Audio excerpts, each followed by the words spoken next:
49ers got destroyed in Houston, and I was there to live it. We're going to talk about it right here on the Wayne Breezy Show. Lots to get to. We got injuries. We got news. We got updates. We got grades. Smash that like button, faithful. Let's get it popping. You already know how we do. So bright that we shine. All we do is the Niners. Ready to go, that is fine. So faithful to the bay. I be sipping gold bar, whiskey on the rocks, and a 24-karat gold on a watch. My 7-1 Chevy B tipping non-stop, sounding like Trent Williams on the block. So you know we can't stop, we be banging through your speakers. Wayne Breezy on the field or in the bleachers. You can tune into my show and I'm a teacher. Wayne Breezy, the 4-9 preacher. We so bright that we shine. What's going on, faithful to the Bay? It's your boy Wayne Breezy, and we in the building. I hope you guys are doing good. It's Monday. It's not a victory Monday. This is also not my normal schedule time. That's why I'm asking, if you are a subscriber, make sure that you have that bell notification selected to all, right? So that way you know when I'm going live, or if I put up a new show or anything like that. But man, it's good to be here.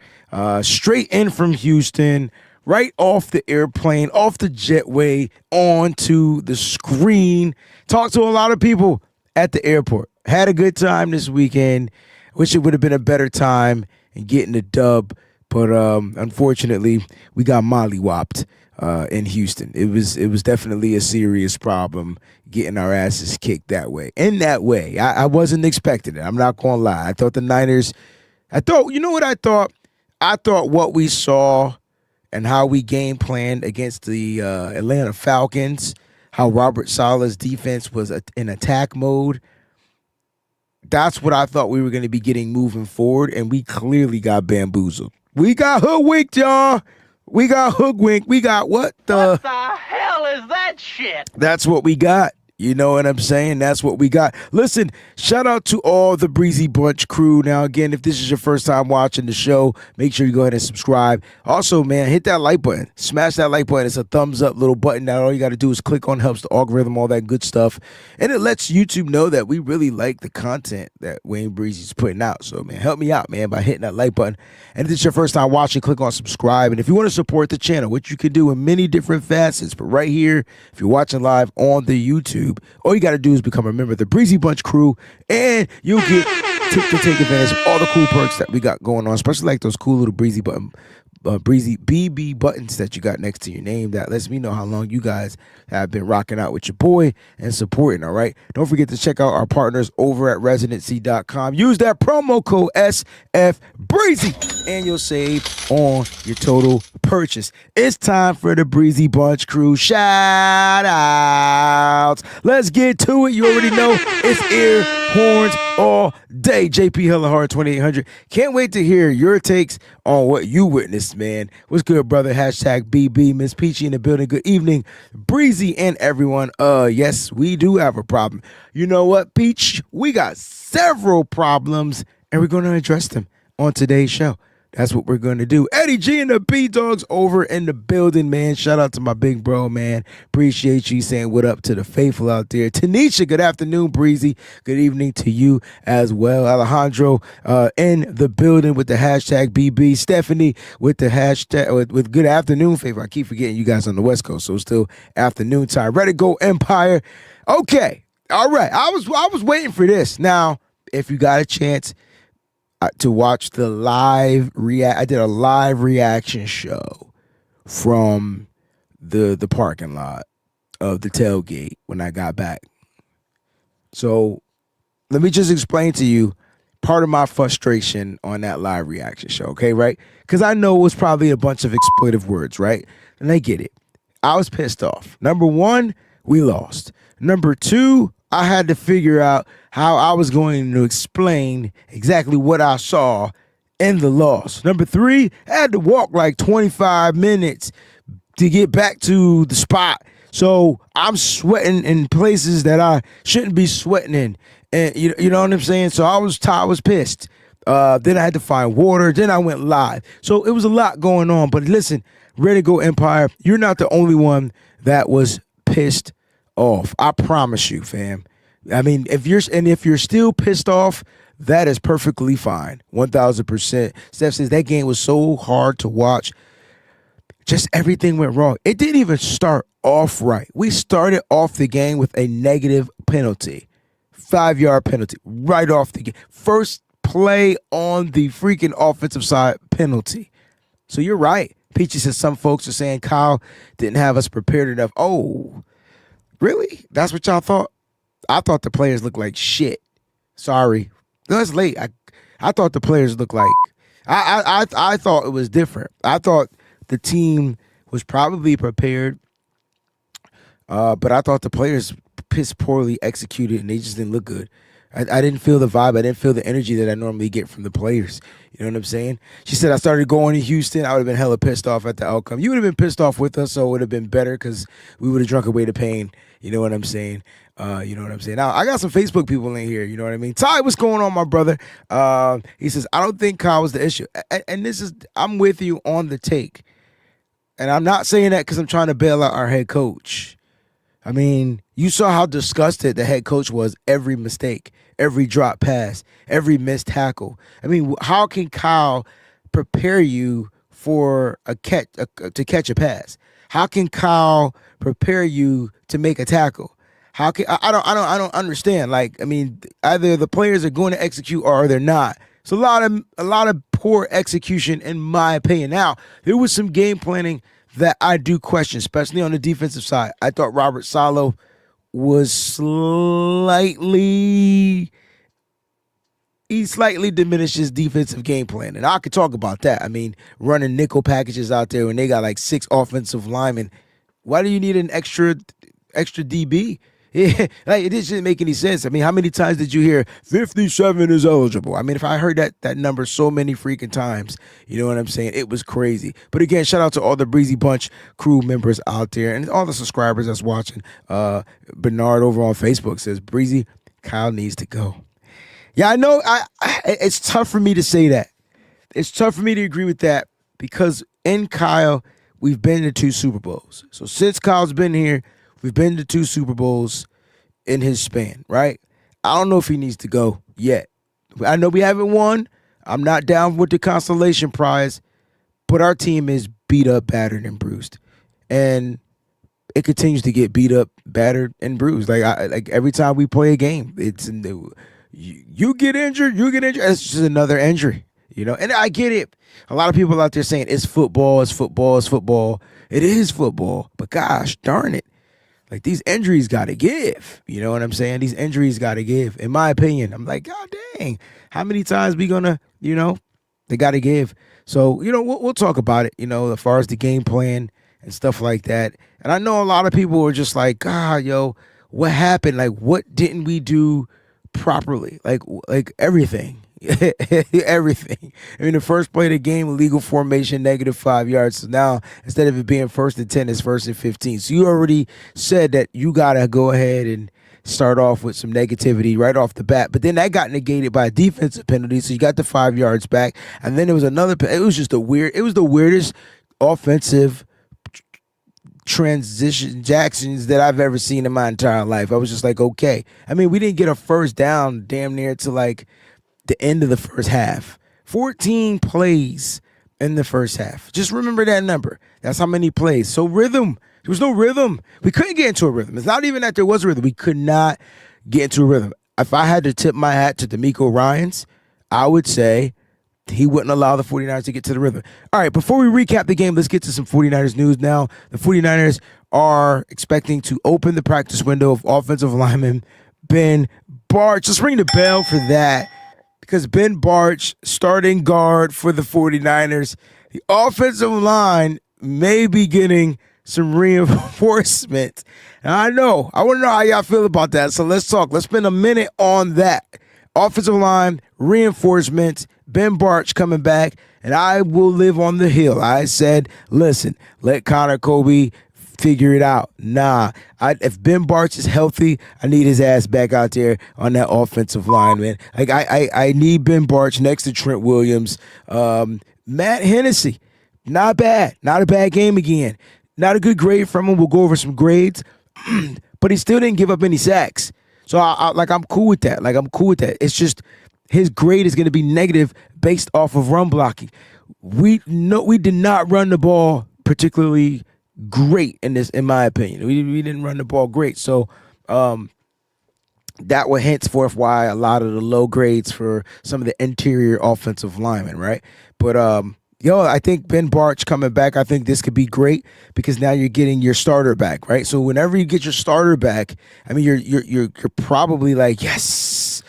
Trent's probably like, okay, cool. And then Connor Kobe could get back into developing. I mean, Nick Zakelj playing this game, he was terrible. I mean, everybody was terrible. Trent Williams gave up 4 pressures. He was like, it was just the weirdest game I've ever seen in my entire life. I mean, the lack of motivation, the lack of energy was just like superbly like at the top of everybody's list. It's like they got off the plane in Houston and that was it. They got off the plane and they just showed up. But here's a fun fact, and I don't know if y'all knew this, but around the league, the whole league was experiencing that in every single game on last Sunday. So this past Sunday. So it wasn't just a 49ers thing. And I know if you're like me, I don't give two flying, mother freaking cares about the league. I want my team to show up and show out every day.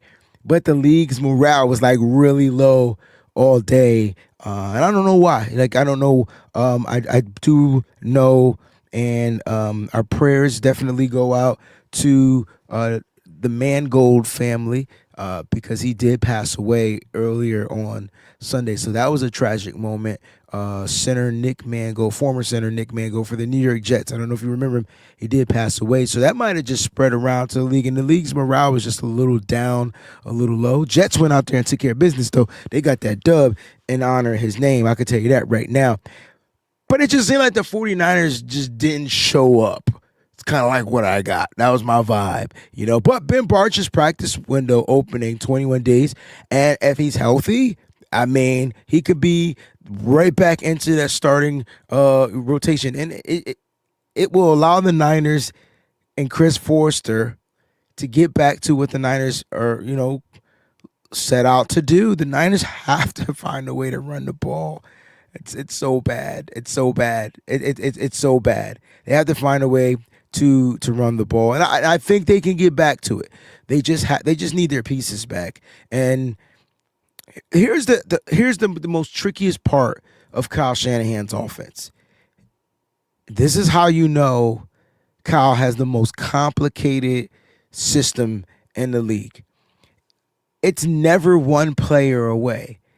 Now, a couple of seasons ago, I'll be like, oh, yeah, we were missing this guy. This guy makes the system work. Oh, yeah, we're missing this guy. Nope, it's not that. Kyle Shanahan needs every player available in order for his system to move like clockwork. Now, the system can still move. It can still operate. But if we're talking like Picasso, perfection type of offense that we're witnessing, he just needs his parts.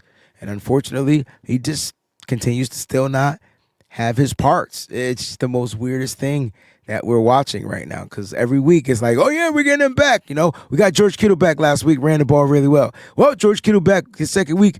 Now we don't run the ball really well. Okay, so maybe it wasn't just George Kittle or maybe D'Amico Ryans was saying, I already know what they're trying to do is outside. We'll take away the outside, force them to go inside, be ready to crack down on them inside when they run.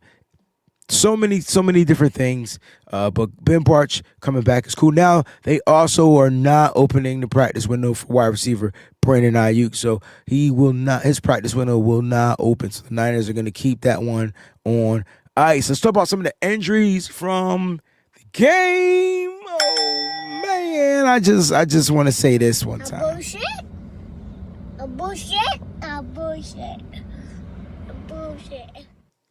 At this point, the situation's out of control.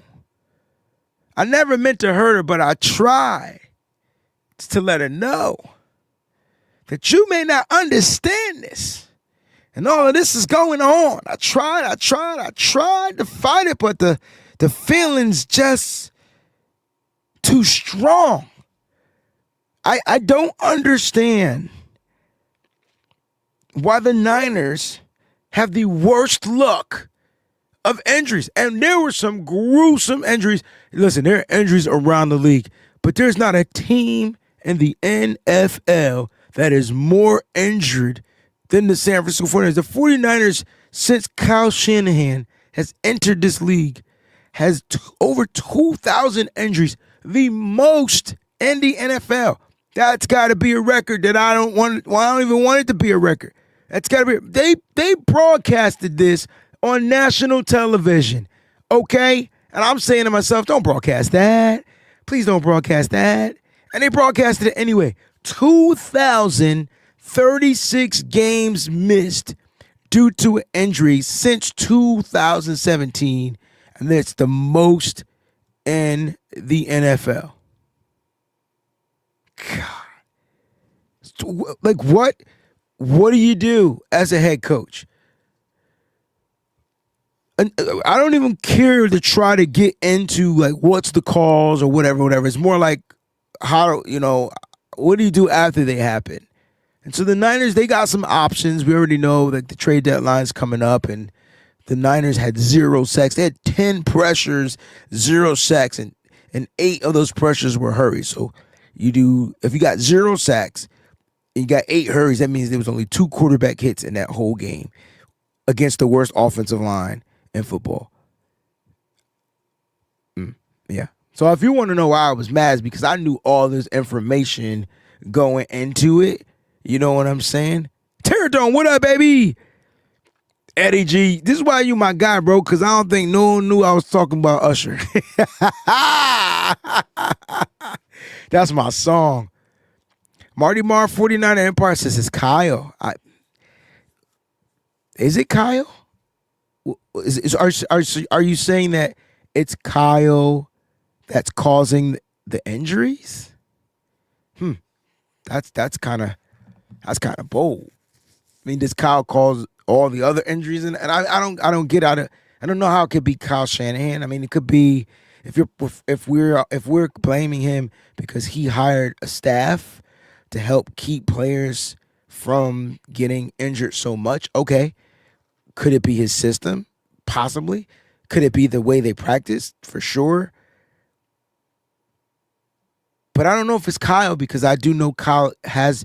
If it is Kyle has been doing some things to kind of like, kind of change it up, a little bit, So I don't know. It could be. It could be exactly that. You know what I'm saying? I'm hearing it's Kyle's strength and conditioning staff. They're rotating, not replacing personnel. Okay, so they're hiring kind of like within and stuff like that. So we're blaming Kyle for hiring guys. Now we've been changing and adding new, training, strength and conditioning player. We've been adding new players, new coaches and stuff like that for that. But I mean, if you want to blame Kyle for that, okay. But at the end of the day, I mean, it's not Kyle's fault that those people can't do their job. Like, and then at the end of the day, like, their job isn't to prevent injuries. Like, their job can't prevent injuries. Their job is to do certain steps to prevent injuries. Injuries are going to happen when they happen. It's just that the Niners just always get struck with the injury bug. Like, and then it's heavy laden on the Niners. I mean, listen, you lose Sam Okuwana. You lose your best pass rusher again. So how ironic is it that the 49ers lost their best pass rusher in Nick Bosa, and then they lost their second best pass rusher in Bryce Huff, and now Sam Okuwana with the ankle injury, and it sounds like he has a high ankle sprain. He's going to probably miss several weeks. I mean, he was carted off. I mean, if you get, my thing is, you get carted off, you either out for the season or you miss it 4 to 6 weeks. So now we're talking about it was already damn near thin. Robert Bill Jr. provided nothing in the pass rush. Travis Gibson, really one pressure I think he had, provided nothing in the pass rush. You are running super thin right now out there on the edge. So that's something to just keep our eyes and ears to the streets on. You lost Jordan Elliott to an ankle injury. He might have a lower ankle sprain or whatever. But the crazy thing is, both of those players didn't return. And then let's talk about the linebacker too. Linebacker too, D. Winters. He has not been playing well all season, in my opinion. D. Winters left the game. Knee injury. Don't know the severity of it, but here's the kicker. He didn't return either. And so now these guys are returning to the game, and boom, boom, boom. So now you're down your number 2 linebacker, right? And then you're down your number 1 defensive tackle. You saw a lot of more snaps from Alfred Collins. And now you're down. You had your number 1 pass rusher. So the Niners, these 3 players didn't return. And so the Niners have to figure out going into New York, what are they going to do? Who are they going to get back? It's going to be crazy. It's going to be crazy. All right, Lake City said they just said that Sam is day to day. They just said it. Okay, so according to Kyle, but Kyle said that.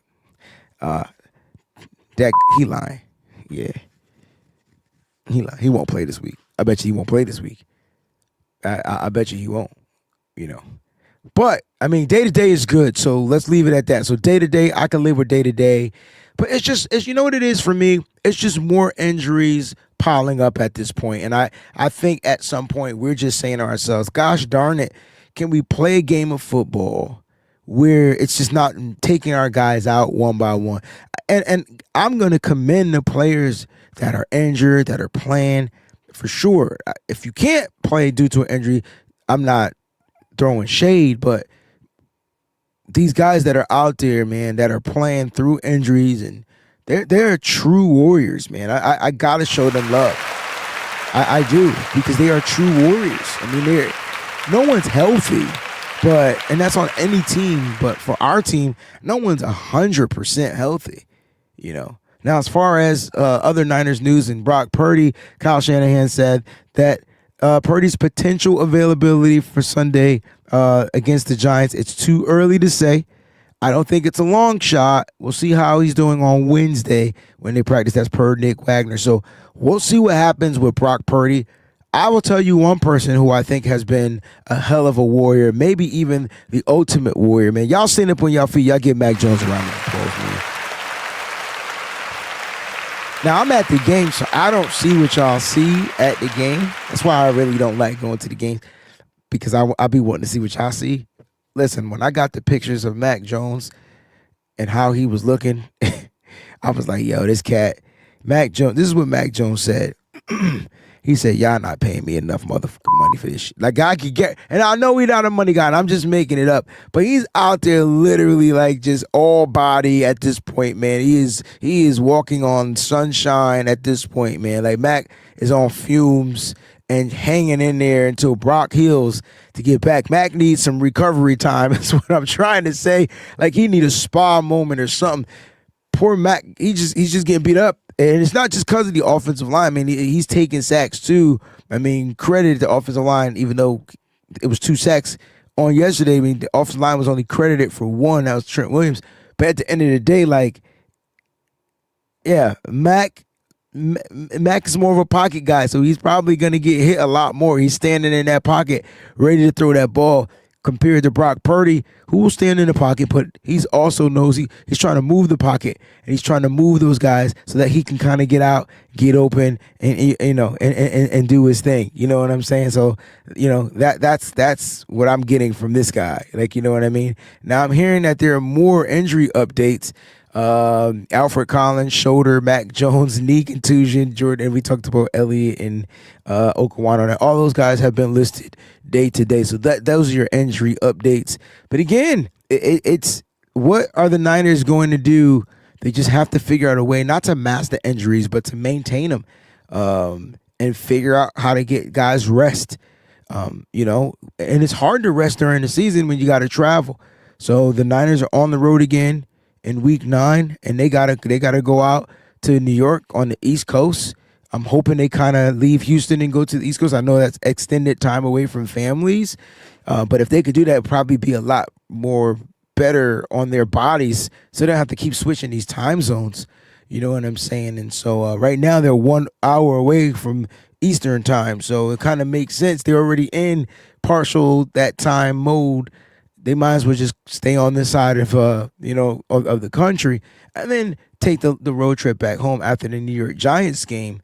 But we'll see what happens. You know, it's crazy at this point. I mean, Mac Jones has been, to me, a breath of fresh air. He's come in. He's definitely done his part. And if he had to start for the remainder of the season, I think he will play well enough for us to win games. I'll leave it at that. But I don't think Mac Jones is healthy. That, to me, is the key to everything. He's playing out there on straight, like, adrenaline. You know what I mean? Straight adrenaline. Does anybody have a picture, or can anybody tell me what Mac Jones's gear was? Like, what did he show up to the game in? Dressed? Was he dripped out? Because we haven't even seen that. I haven't seen that in 3 weeks. So I'm just curious to know, like, Mac Jones used to come to the show studded.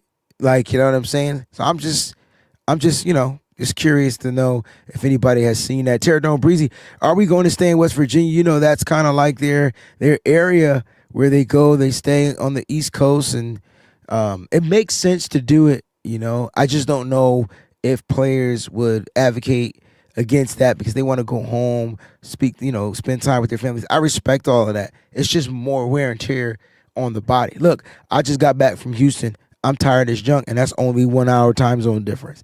Imagine if I just got back from California. I'd be losing my mind. You think I'd be live right now? I'd be live all the time, kicking it with the fam, though. That's Breezy. I'm Mike, and this is the BAM Show.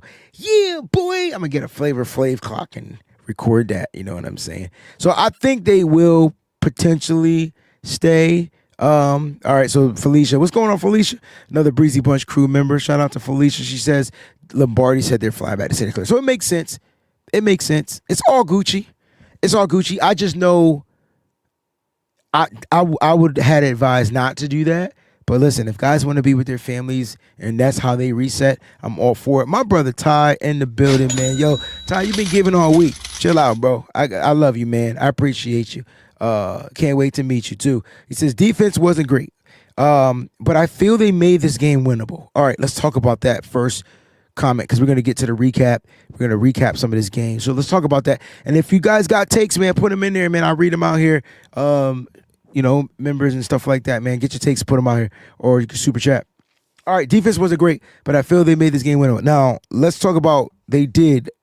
First of all, the defense gave up, what was it? The first, 4 field goals? Was it 3 field goals? It was 3 field goals, if I'm not mistaken. No, it was 2, yeah. They gave up field goals. I'll leave it at that. And that was amazing. But you knew at some point, right, Ty? We knew that was going to run out. Like, we knew that luck of the draw was going to run out. We knew that Houston was probably going to adjust. And I'm going to keep it a buck with you. The Houston Texans fans were just like, yeah, we got to score touchdowns because if we get these field goals, the Niners are just 1 touchdown away from taking the lead, blah, blah, blah, blah, blah, blah, blah, blah. So I agree with that. They did make it winnable earlier. I know in the long run they gave up 26 points, but earlier they made it winnable. Then they started going downhill. Offense couldn't sustain drives. The defense right back out there. I think the defense started to get gassed. Now, that's one part of what I think. Now, let's get back to your second question. Offensive line stinks. Let's talk about the offensive line. They struggled against the pass rush. It's just the way it is. From Trent Williams, Colton McKivitz. I mean, you're talking 4 pressures, I believe, apiece. They were just terrible. And when you're dealing with Will Anderson, and when you're dealing with Danielle Hunter, we talked about how they were going to be a problem. We just thought that our ends were going to be able to hold it down. Now they didn't. They did not. Now 1 sack, I'm cool with that. They only gave up a sack. It was on Trent Williams' side. I can't wait to watch the film. I haven't watched the tape yet, so I can't tell you if it was Trent, or how it was Trent. I can't give you the who, what, when, where, why, how. I give you the who. It was Trent. I can't give you the breakdown of it because I haven't watched it. I plan to do that this evening. But my point is the offensive line and pass protection, to me, they gave up too many pressures. Not sacks, but just too many pressures. And we knew D'Amico was going to bring it. He brought it. He brought the pressure. So, yeah, man. And in run blocking, offensive line has been stinking. The offensive line had 1 game this year where they dominated in run blocking. I'm expecting the offensive line to stink every single week until they can figure out this gap, this outside zone, until they can figure out their assignments. They're just terrible in run blocking. It's just the way it is. Matt can't extend plays, and that right there, my friend, gets the bell so far of the day. Okay, Mac can't extend plays. Am I the only one that gets pissed off that Mac holds on to the ball too long, or is it just me?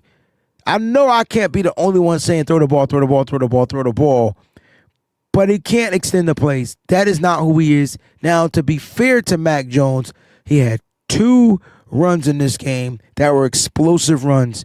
One got negated by the penalty from Jauan Jennings, but the other one, he got a 10-yard gain that was on him. But it's just not Mac's game, man. Mac is a pocket QB, bro. Like straight pocket QB. And you love it because he's looking to get the ball down the football field. I personally don't think he just has the quick enough processing. I think if you ask me the difference between Mac and Brock, processing and ability to extend plays. And Jennings out there with grease on his hands. Now, Jennings, there were 3. Let me just make this clear. There were 3 drops in this game. Everybody say 3. 1, 2, 3. You remember that Tootsie Pop commercial? There were 3 drops in this game. Jauan Jennings clearly had the biggest drop of the game. I mean, the joint went in his hands, and I don't know if he took the tar off his hands or the gloves off his hands, but coming down to the ground, he couldn't survive the ball. I was just like, bro. I was like, bro, man, that I think we scored even after that drop, but I think my point was we would have scored quicker and been able to get the ball back, have another opportunity to get the ball back.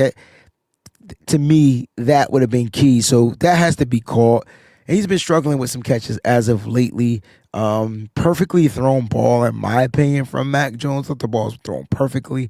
And the reason why I say that is because Jennings had his guy. He had the steps. He had 3 whole steps on him. Now, I did see him adjust to the catch. I don't know how he doesn't come down with that. I can't explain it. I'm with you, Terradome. That's one that's got to be made, dog. Like that one's got to be made. Like it's got to be made. That's it. It's got to be made. He's got to make that one. I even tweeted as like, dog, you got to make that catch because especially after that penalty. Now, don't get it twisted. I think Jauan Jennings, if I'm not mistaken, had the most explosive catch in that game. Either him or Christian McCaffrey. Let's see. The long was 27. That might have went to CMC. So let me just double check real quick while I'm out here. Yeah, that went to CMC. But before that, it was the longest. It was 25 yards. So 25-yard play to Jauan Jennings, 27. But if he would have caught that, he would have had the most explosive play out there. So shout out to Ty Tanner. Thank you for the super chat. And I hope I was able to touch base on all your questions, all your thoughts, all your comments. I see you got guys saying Trent playing on skates. Yeah, it was a tough game, man. It was definitely a tough game. You know, a lot of stuff that the Niners just couldn't overcome. My biggest gripe, and I got a poll question going on. It says, what was your biggest concern from the 49ers versus the Texans? I should have said Texans and not 49ers versus Texas game. I should have said Texans, my bad. Time of possession, 0 sacks, missed tackles, drop passes. So 3 drop passes. I'm going to give you the context, right? If you didn't already vote. If you already voted, thank you. There were 3 drop passes. There were 10 missed tackles. The time of possession, you ready for this? Because I know y'all don't have it out in front of you. You ready? I'll tell you what, y'all do the math. The Niners possessed the ball. And you could do the math. There's 60 minutes in the game, so just in case you forgot. The Niners possessed the ball for 18 minutes and 38 seconds. Okay? So that was the time of possession. We got another super chat, man. These make me so happy. Niners _nation says offensive line didn't hold up. Offense was on the field 1/4 of the game. All right, so let's talk about that again. Another offensive line comment, and I can't disagree with your takes on the offensive line. And they held up as far as sacks. So I guess the question is,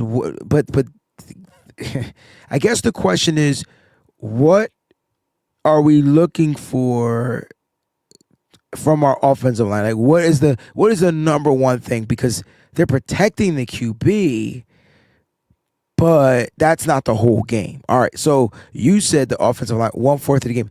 I love this because when the stats that I like, and your third down conversions, we were 3 for 9 on third down conversions. Now, the key factor to the offensive line just not being able to hold up were the penalties. There were several penalties on the 49ers offense that just negate it. It just set them up to be negative, even after a positive play. It was just you get a penalty, it turns it into negative. They have to figure out how to erase these negative penalties. They got to nip that in the bud. They already know that they're going to struggle in the run game. There were at least 2 minimum that I wrote down of negative runs. Minimum of 2. It's probably more, but there was a minimum of 2 negative runs. One to Christian McCaffrey. I think the other one was to I might have been Juice. I don't remember, but there were at least 2 negative runs. That just can't happen, especially on first down.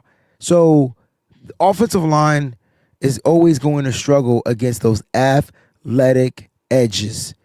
I think that Trent Williams is more built for the tactician style edge rushers, but when you get the athletic edge rushers, the guys with speed, with the bend, with the motors, he's starting to wear down.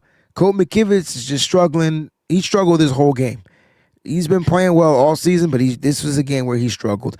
Hard for the secondary to play coverage. Now, I agree to that, and I disagree to that. You're right that it's hard for the secondary to play coverage.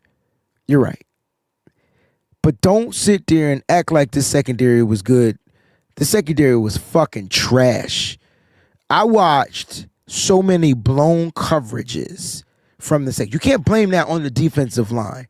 The secondary, now, if you're out there covering, cool. And the defensive line is not able to get the break. Nah.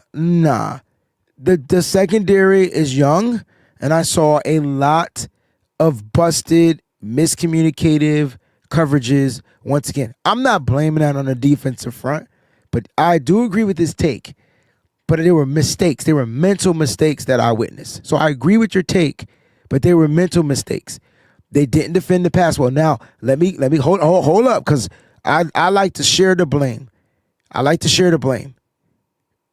don't think it was totally the player's fault by not defending the slants, because we were getting kicked by Braxton Berrios, Jalen Noel. I mean, they were slant guarding us up. To me, my friends, that ain't on the players. Bro, we're giving them 5 to 6 to 7 yards of cushion. At some point, Robert Saleh has to say, okay, let me change the scheme up a bit. Let's get a little bit more physical. Now, if my guy gets beat on physicality, cool. My player gotta get stronger. But you already giving him 5 yards, bro. And if we already know, and this is where Niners Nation comment comes in, if we already know that we're not getting pressure because of up front, that's why I said I agree with that. Obviously, it's going to be a quick slant game because there's no pressure. It's that, yo, run that, boop, boop. He give you the cushion. It's like C.J. Stroud had the master counter game plan against Robert Saleh's defense. It was the weirdest shit I've ever seen. I just don't know why Robert Saleh didn't adjust it. I feel like that needed to be adjusted by the coach. It's called tuning, and that wasn't there. That wasn't there. That wasn't there. In my opinion, it wasn't there. We know why we have miscommunications. We know why. It's not the same defense we started off with at the beginning of the year, okay? So that's the context. But this is football, and the show must go on. So we got to figure out how to get better in communicating. I mean, Malik Mustafa, busted coverage. Jair Brown, busted coverage. I mean, the safeties are terrible. Like, our safeties are terrible. I don't understand. I get we want playmaking safeties. What happened to the playmaking safeties that get interceptions? That's the playmaking safeties I feel like we need. The center field type style of safeties. The ones with the range that can kind of like play cover one, go to one side of the football field, help attack defense over the top. we just got hard-hitting guys that's ready to knock your block off. Every safety that's on this team is the same freaking way. Now, they might have different speed sets, but they play the same style of football. There's nothing different. That was the main reason why, like, when we drafted, even when we drafted Huff, I'm like, okay, you know? And when you look at the Niners, when Huff was here, it was going to be Huff and then Jimmy Ward. Remember that? I mean, we're missing the Jimmy Ward piece. So my Upton Stout, we got him at nickel. He's tiny, but we're missing the Jimmy Ward piece. That's the difference. You're missing that Jimmy Ward piece of a safety. To me, that's the difference. We'll see what happens, though. But you're right. Defensive line got zero pressure, man. Zero pressures. They got, and I apologize. They got 10. How many pressures did I say? They got 10 pressures. So let me correct myself. They got 0 sacks against the worst offensive line in football. Against the offensive line in football. I mean, you saw piss poor tackling. That ain't on the I don't get it. You got guys running into each other. Now, if you thought all the other stuff pissed me off, why are we running into each other? Where's the spacings? See, that's letting me know that guys don't understand the concepts. They're not understanding the concepts. And then you gave another super chat. Man, you didn't have to do this, bro. I appreciate this so much. Got killed by slants and out routes. Oh, my God, yeah. Yep. 4 years now, our DBs just played. Oh, my gosh. I mean, you know what's funny? I wasn't coming at you. I just wanted to say that, like, you are 100%. This has been my gripe. And I think Saleh is looking for the Richard Sherman. So here's the thing. Saleh needs that Richard Sherman corner, right? Now, Richard Sherman was smart. See? And he was built different. He had length. So he might lack speed, but he played physical, he played mental, and he aided and abetted that quarterback to throw the ball because he was giving the guys cushion. That's the Saleh's defense, though, right? That's that big nickel style type defense they used to play out in Seattle, right? But the Niners aren't built that way. I love Demo, but he's not built that way. He's not. They don't even have the same frame. Mentality may be there, but the frame is not there. So the quarterbacks are going to test that when they have a sizable wide receiver. Jaden Higgins, sizable wide receiver. Bernard, over on Facebook, flat wasn't covered. It was a pitch and a catch. Oh, another. So now we're talking players not understanding their assignments, execution. You see what I'm saying? Like, some parts is coaching. Coaches needed to make adjustments to what was going on. Like, I thought Robert Saleh shouldn't have been in nickel so much. Probably could have had a different guy on the football field for the simple fact that they had an extra offensive lineman on the football field. They were like, they had to make eligible, right? So it's like a lineman that could be like a tight end, sort of say, right? 57. Just keep looking up 57. He was eligible every other fucking play. My point is, though, that's on Saleh not adjusting to that. But as far as execution, bro, Bernard, Woody Marks, and I'm glad because I have Woody Marks. I was forced to start Woody Marks in fantasy because Cats got injured at the last second, so I had no choice. I wasn't gonna pick up nobody else. You know what I'm saying? So I'm kind of glad, but I'm mad at the same time because I never start players against my team if we're facing them ever. Never. But I had no choice. But what he did, he did me a solid. So thank you, Niners, for effing that up because that helped me out in fantasy football. But nah, we ain't talking about fantasy football. We're talking about the flat not being covered. You are 1,000% correct. And shout out to you on Facebook, man. Listen, come on over here to the YouTube community, man, and become that Breezy Bunch crew member so you can take advantage of all the cool perks. You know what I'm saying?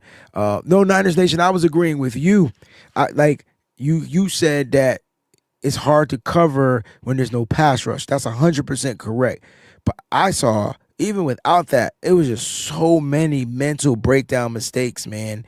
And it's just like, bruh, like, when we gonna get right, you know? And again, I really do think that the game plan for this year was we got the pillars. You got Nick Bosa, you got Fred Warner, you got Demo. Those are your pillars. All right, Demo, you work with the secondary. They're young, but you get them right. Fred Warner, you get the linebacking crew right. Nick Bosa, you get the defensive front right. You get Michael Williams working right. You know what I'm saying? It's our first round pick. Cool beans. Then you lose 2/3 of your pillars on the defensive side of football. Guys, you're either born a leader or you're not. Leaders aren't made. It's either in you or it isn't. You get what I'm saying? Now, you can earn a captainship patch. That's one thing. But leaders, you're either born a leader or you're not. I just think the Niners are lacking leadership on the defensive side. We're expecting players to be leaders that just aren't born to be leaders. And that's okay. Not everybody has to be a leader. But we are missing that on that defensive front because you saw like a lot of the bad spots and setups to where, and no adjusting to where they just kept getting open underneath. It's underneath. That used to be how the Niners play football offensively. Now all of a sudden defenses take that away from us. It can be taken away. That's Robert Saleh. They're doing it to us, Anyway, not fully blaming Robert, but he's getting part of my blame. Yeah, y'all might not blame him, but he damn sure getting part of my blame. All right. Obsidian says, at least, here's the bright side. We broke the interception streak, man. Let's give a round of applause to Tiamador, the hyena, Lenore. You heard me? He got the team's first interception, okay? And thank God. Whew. Thank goodness. But, it was 11 seconds on the clock, and he caught the ball and just ran straight out of bounds, even with 3 seconds, and got the straight line yards instead of trying to cut back, go across the field, we potentially could have possibly, I said potentially and possibly in the same, tried to kick a field goal. So we would have ended the half with points and got the ball back. So it's just little IQ things that I feel like the Niners, they got to figure out. You know what I'm saying? Niners Nation, again, D. Winters, Tatum Bethune need to communicate more. I think this is a leadership thing. And yes, you're right, but that's on Bethune. If you're wearing a green dot, you've got to be the communicator, dog. If you're wearing a green dot, you've got to be the communicator, dog. You know what I'm saying? So it's, yeah. And Fred Warner, 404, he's done for the season. It's going to be a wing and a prayer if he's able to return during the playoffs. But we got to make it to the playoffs. But he's definitely done for the regular season, my guy. Thank you, Don't Bother Me, for answering that in the chat. I hate to be sour. Cam says, I hate to be sour about our defensive play. What's going on, Matthew? Says, what up, Faithful Super Late here. What an ugly game last night. We got beat up, and they took our lunch money. Yo, they Debo'd us. Straight up got Debo'd 1,000%. Braxton Berrios was having a day until he got injured. The score would have been even worse had he not got injured. I can tell you that right now.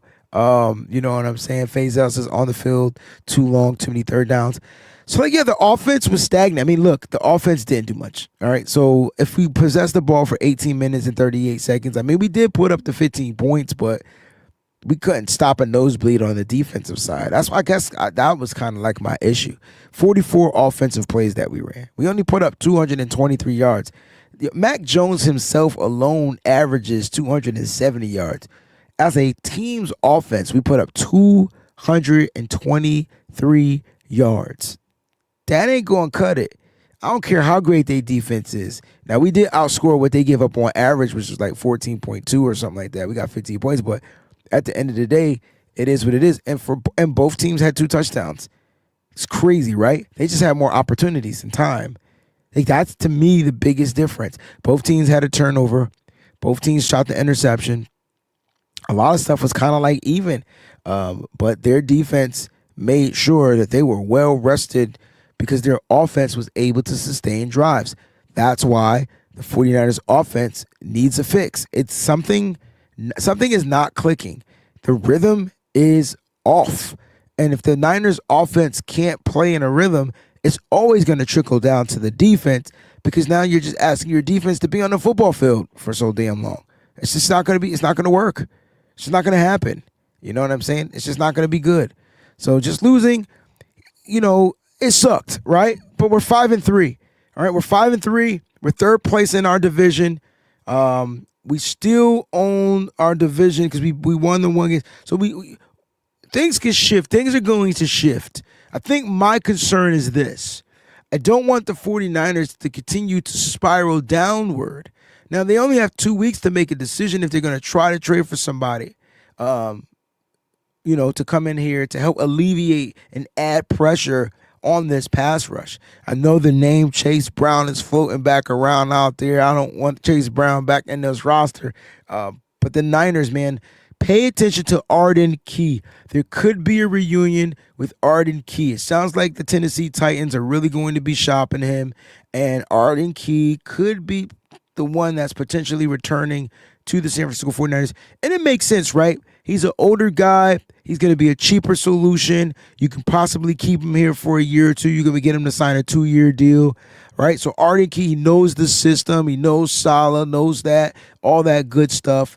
And he can provide, pressure from the depth perspective. Plus, you're getting back Bryce Huff, right, in a couple of weeks. So that will return. So I don't see the 49ers spending big on the trade deadline. I think they're going to try to get this done, pressures by community. So we'll see how that pans out.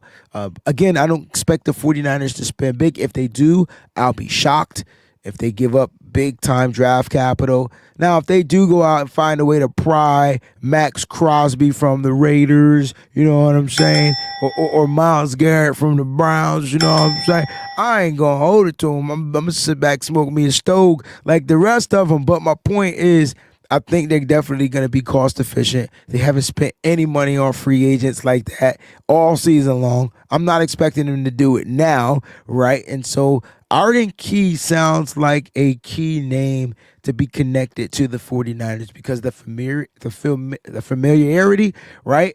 And the simple fact that the Texans are probably going to be moving on from him. They're not competing for anything. So pay attention to those names. Arden Key, you know what I'm saying? That sounds like a guy. Now, my man KJ says, I heard Chop. Now, wait a minute.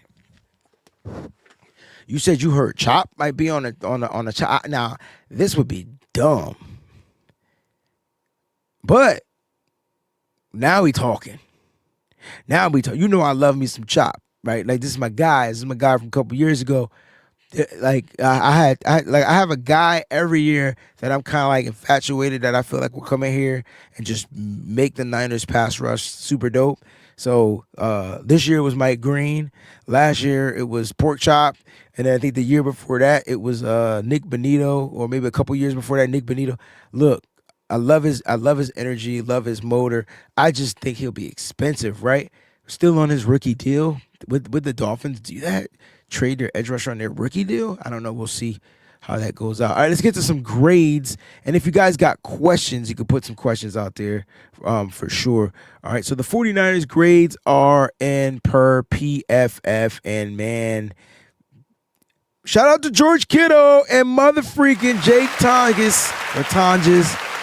Touchdowns, 1 touchdown apiece. National tight end day. You heard me? Touchdown apiece, national tight end day. George Kittle. Look, my thing is this, man. I'm trying to get the ball to George Kittle and Christian McCaffrey all game. We didn't even check the ball down like we normally do. How many targets did Christian McCaffrey have in this game? Like, Christian McCaffrey probably had low all-time 6 targets for Christian McCaffrey. 6, that's it. That number's supposed to be in the double freaking digits because of his ability to play the check down. I don't know what we were doing. I can't even tell you what in the heavens and the earth was going on with the San Francisco 49ers offensively. They just looked out of rhythm from the very beginning of the game. They just did not look like they were in sync at all.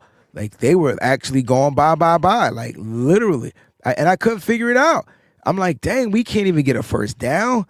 We can't run the ball. We can't throw the ball. Like, what can we do? Whatever it was. All right, let's get to some of these grades per PFF. All right, so your top and bottom 5 offensive grades.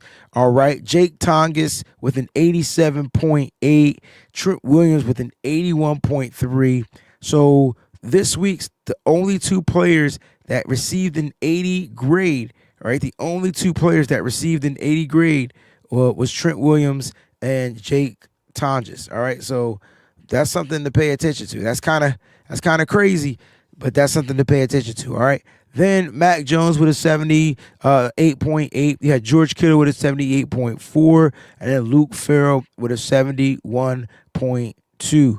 All right, so that's what you had. You know what I'm saying? Out there, Jake Tonges looks good when he's targeted. Only 1 target in the game for him. Last week it was all about Luke Farrell. So the Niners had all 3 of their tight ends on National Tight Ends Day in the top 5 grades. So salute to those guys. Your bottom 5. All right, you got Kyle Juszczyk, Matt Hennessy, Nick Zakelj, Sky Moore. Let's talk about Sky Moore real quick. And then Jordan Watkins. Jordan Watkins had a couple of targets in this game. They leave it like 1 for 2, if I'm not mistaken. He dropped the pass that he should have caught. I don't understand. It was a little bit high, but he has to make that adjustment and get that pass. He had 2 targets. He had the 1 catch. Sky Moore, though. Now, if the Niners use Sky Moore the right way, he can play kind of like a little bit of that Joker role. If we go back to the playbook with Ray McCloud and Deebo Samuel, and you combine that, you can let Sky Moore run some of those plays out of those packages. But for some reason, why is Sky Moore the guy splitting the defenders down the football field, running the 9 routes? Somebody tell me. Because this cat didn't even know the ball was in the air.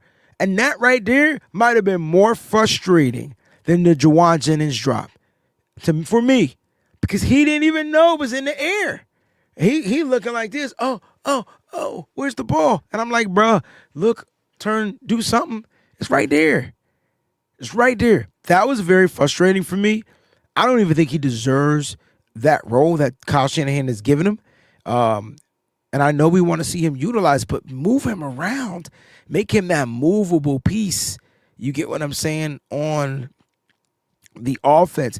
Where's the end arounds? Where are those jet sweeps? Where are those plays that we used to see? We're not seeing any of that this year.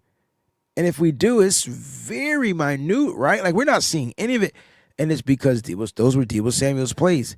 I think Sky Moore would be more effective with the ball in his hand and creating some space for him. Because the one thing he could do is make people miss.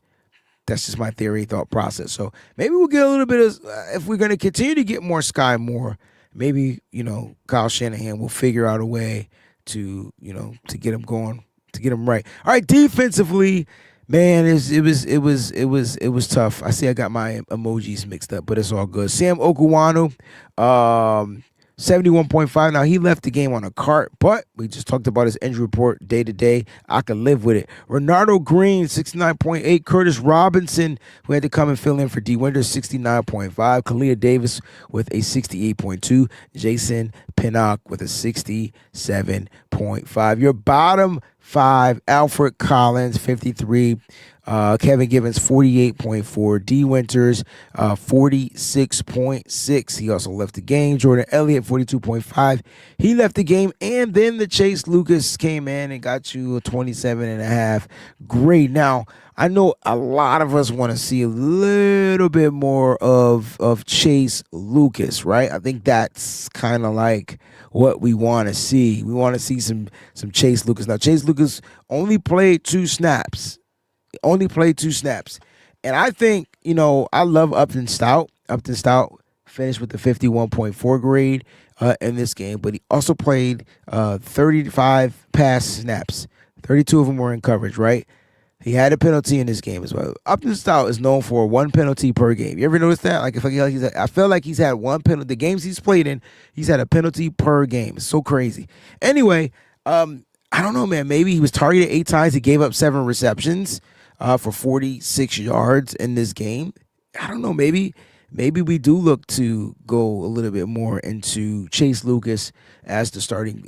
These are the adjustments that I'm thinking Robert Saleh is going to make. All right, I watched my rookie.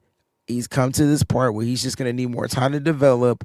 All right, Chase, get ready to get in there as a starter and just do the thing. Like, do what you do best as a starting nickelback. So maybe we see a little bit of changing going on, changing of the guard. Possibly not. And the only reason why I say maybe we see it is because you guys do notice, like, no Marquise Siegel in this game, full Jair Brown, and then Jason Pinnock was that kind of like extra safety that they utilized. So if Robert was able to kind of weave the young safety out of the defense, right? Kind of, pull back a little bit because you got your guys back out there.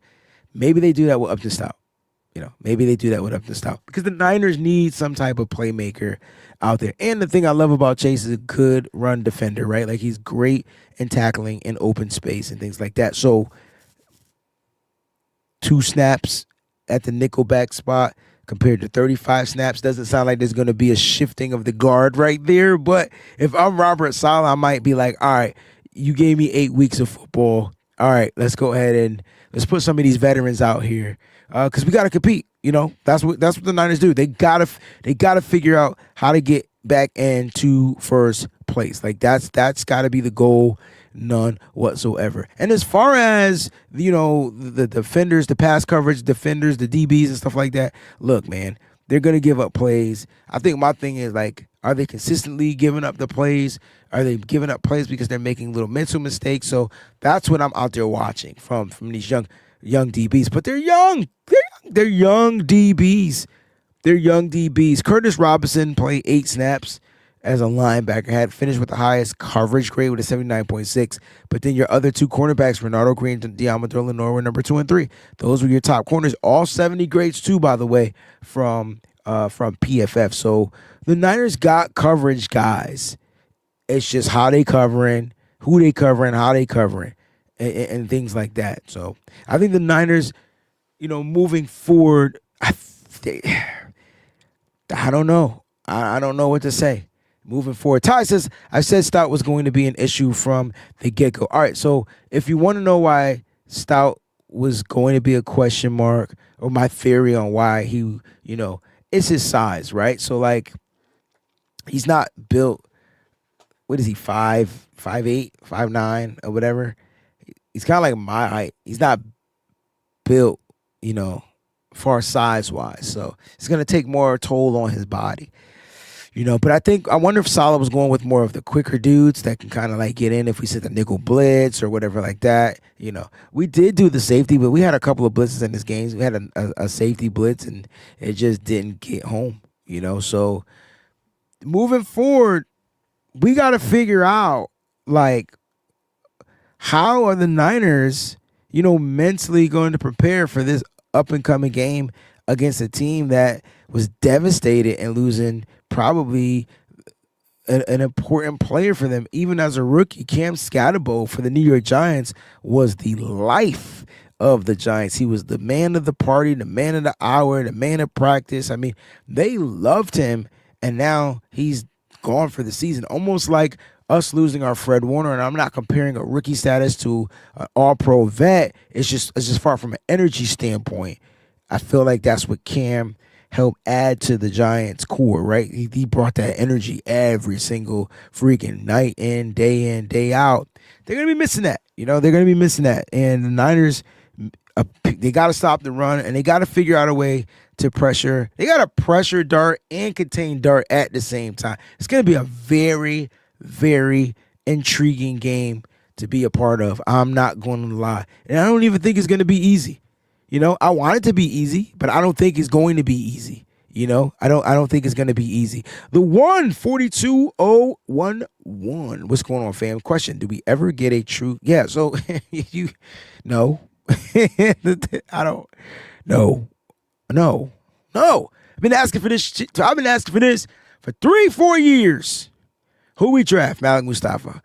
we had Huff. Yeah, well, we got Mustafa. Okay, and before that, they drafted freaking Jair Brown.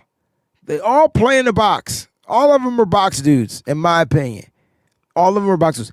When will we get the true free safety? I don't think that's what's. I don't think Salah's looking at that as a part of his defense. Didn't Salah coach Earl Thomas and Cam Chancellor? Can somebody correct me if I'm wrong, please? I can't remember. Can somebody correct me if I'm wrong? I felt like he did. I think he was back there. If he wasn't the defensive coordinator, I felt like he was on that team, but it might have been somebody else. But anyway, he should know what type of safeties he needs. Ty, to get back in the first place, our offense can't be one-dimensional. All right, so can't just be a pass-heavy offense is what he's saying. And that's what we've been for the majority of the games, you know. Don't tell me that, the one. I don't want to recall us passing on Earl Thomas. Now that you brought it to my attention, who do we take over Earl Thomas? I'm just curious to know. No wonder Earl Thomas played super dangerous against us because he was probably pissed. It's okay to be heavy one way or the other, but not one-dimensional. So, yes, the Niners can still install balance even if they're pass-heavy, even if they're run-heavy, because you could do short game passing, which are kind of like extensions of runs, and you can use that as a vice versa, right? So you can you can still, but you can run screens. You can run there's so many different ways. I don't think we did a lot of screens in this game. I think I counted 2. You know, I think I counted 2. I think my biggest concern though is these players, these young guys. Are they going to be able to overcome more adversity? Because the ball is really in their court. And yeah, you got to play the young guys. You do. But to the expense of us possibly not contending, I don't know how I feel about that. Especially when you have the means, you know. Niners got bread. Now, I'm not saying to have all their bread tied into an extra edge rusher or whatever. I know, no. Play the game wisely. But you need depth. You need better depth. Not just the depth that we have. We need better depth on this roster to compete. And the best news for the Niners is I believe they got the Giants, I think the Rams, and then the Cardinals. The NFL is doing us all the way dirty, right? So you're on the road against a New York team that's going to be scrappy. And then you got to come home. You got to play the Rams. We already beat them, so they're going to come out trying to give it all they got. We beat the Cardinals, they're going to come out and give it all they got. And so, like, damn, like the Niners, even though these are supposed to be like an easier schedule, it don't feel easy to me. Maybe because it's just all of the injuries. And if the Niners can figure out how to overcome these injuries, that'd be great.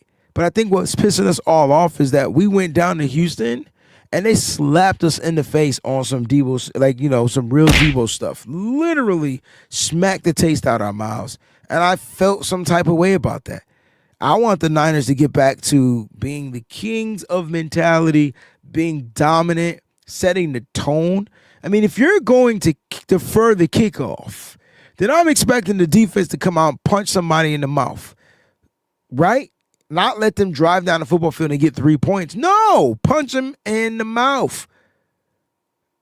Our defense has been a little lax lately, even though they're still, to me, the best unit on this roster. Kudos to special teams. I wanted to end the show on some Brian Robinson love. Nice return for Brian Robinson, man. We definitely appreciate that young fella. Took over Isaac Arendo's role as a kick returner. 3 returns for 99 yards. 3 returns for 99 yards. And almost broke the big one if it wasn't for that face mask, right? And then Thomas Morstead had 3 punts inside the 20 to perfection. They were magnifique.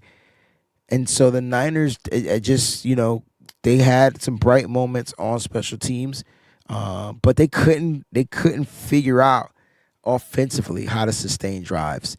Lack of motivation, zero rhythm, bad offensive drives led to overworked defenses. And even though I'm not blaming the offense for the defense's performance, it does play a part of the attrition to the defense. The quicker the offense gets on the field and the more the defense stays on the field, you're going to wear the defense out. But I still saw a lot of mistakes, y'all. It was just a lot of mistakes. Oh my God! Thank you, Briscoe. I was hoping somebody give me that information. I did. So the Niners got an opportunity to kind of like scrub this game out of playbook. And my last take before I dip up out of here, yo, I don't think Kyle Shanahan gives two flying about these AFC teams, yo. That's my take, and I'm sticking to it. For some reason, we just don't go hard. And we got two more left. I know we got the Titans, we got the Colts. Colts is on prime time, so that might be a little different. You know what I'm saying? He might give up about that game, but the Titans, nah. But I will say that those teams are going to be scrappy, and if the Niners kind of like play lackadaisical like they did on last night, yeah, we're gonna be back here, you know, going through some therapeutic sessions trying to figure out what the hell is wrong with our San Francisco 49ers, even though we already know what's wrong with the Niners. They're just beat up. They're beat up. I'm hoping Brock Purdy returns this week. Give Mac Jones a vacation. That cat's been getting beat the freak up. But again, I'm still proud of this team so far. They got to fix their mistakes, and they got to stop breaking down mentally out there on the football field. Play football. They know how to play the sport. Be aggressive, fly to the ball, wrap and tackle. Niners got to get back to fundamentals on the defensive side, and they got to figure out how to get into a rhythm on the offensive side. Guys, thank y'all so much for tuning in to the Wayne Breezy Show. Round of applause to everybody out there. Shout out to all the members. Breezy Bunch Crew. Appreciate you guys, man. Love y'all so much. I'll see you back here. I think on tomorrow, I think we're going to do the dual stream between myself and John Chapman. I think we're going to be incorporating the game plan for tomorrow's episode as well, because John will be traveling to the East Coast this week. So we'll keep you pat, man. Make sure your bells are set to on and all, and we'll see you guys, all right, this week. Peace out, man. What's up, faithful? Thanks for watching. Hit that like button. Don't forget to subscribe, and make sure you check out some of the other cool videos.